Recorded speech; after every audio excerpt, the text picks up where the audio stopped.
जय हिंद दोस्तों। आप सब ने देखा होगा, ऑपरेशन सिंदूर के बाद भारत डिफेंस सेक्टर में बहुत ही तेजी से आगे बढ़ रहा है। भारत ने इतने तेजी से डिफेंस डील कभी नहीं की। ऑपरेशन सिंदूर के बाद भारत काफी बार हाइपरसोनिक मिसाइल्स का टेस्ट कर चुका है और अमेरिका, इजराइल, रसिया सबके साथ भारत बहुत ही तेजी से अपनी डिफेंस डील कर रहा है।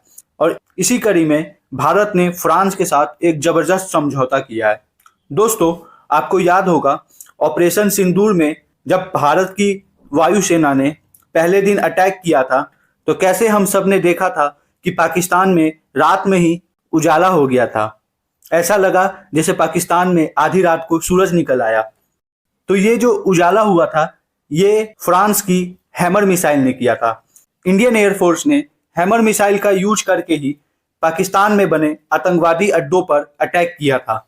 ब्रह्मोस का यूज तो बाद में हुआ था। ब्रह्मोस के पहले हैमर मिसाइल ने अपना जलवा दिखाया था और इसी हैमर मिसाइल के अटैक से पाकिस्तान का मोस्ट वांटेड आतंकवादी मसूद अजहर के परिवार के सारे लोग मर गए थे। तो दोस्तों, ये हैमर मिसाइल भारतीय सेना ने फ्रांस से खरीदी थी। तो जब हम किसी और देश से मिसाइल खरीदते हैं तो बहुत ही लिमिटेड अमाउंट में उस मिसाइल की खरीद बिक्री होती है।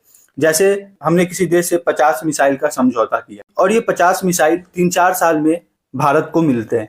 और युद्ध के समय में बहुत सोच समझकर सेना को इन मिसाइलों का यूज करना पड़ता है।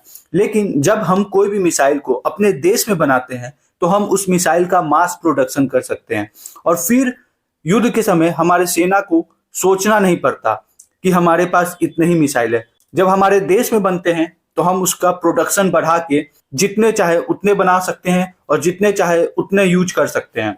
जैसे ब्रह्मोस हम लोग अपने देश में बनाते हैं तो हर साल भारत 400 ब्रह्मोस बनाता है और अभी तक भारत टोटल 2000 के करीब ब्रह्मोस मिसाइल बना चुका है। तो अब अगर हमारा पाकिस्तान से युद्ध होगा तो हमें सोचना नहीं पड़ेगा। 2000 में से अगर हम 500 ब्रह्मोस मिसाइल भी पाकिस्तान पर मार दे तो पाकिस्तान निस्ते नाबूद हो जाएगा। तो ये फायदा होता है अपने देश में किसी भी मिसाइल को प्रोड्यूस करने में। तो दोस्तों, अब भारत और फ्रांस के बीच में भी इस हैमर मिसाइल को लेकर समझौता हो चुका है। इंडिया की भारत इलेक्ट्रॉनिक्स लिमिटेड और फ्रांस की सैफरन इलेक्ट्रॉनिक्स एंड डिफेंस, ये दोनों कंपनियां मिलकर भारत में हैमर मिसाइल को बनाएंगी। हैमर मिसाइल असल में एक smart air to ground weapon system है। इसकी खासियत यह है कि ये लंबे रेंज 70 किलोमीटर तक हमला कर सकती है और इसकी जो स्पेशलिटी है वो ये है कि ये किसी भी बंकर को तबाह करने में सक्षम है। मतलब अगर कोई आतंकवादी या भारत का दुश्मन किसी बंकर में भी छुपा हो तो ये उस बंकर के अंदर जाकर के उस बंकर को तबाह कर देगी। और दोस्तों, इस डील का मतलब है कि भारत अपनी रक्षा को मजबूत बना रहा है। हैमर सिर्फ एक हथियार नहीं है, असली ताकत है हमारी तैयारी, हमारी रणनीति और हमारी हिम्मत में। तो दोस्तों, अगर आपको ये वीडियो पसंद आई तो आप इस वीडियो को लाइक और हमारे चैनल को सब्सक्राइब जरूर करें। जय हिंद।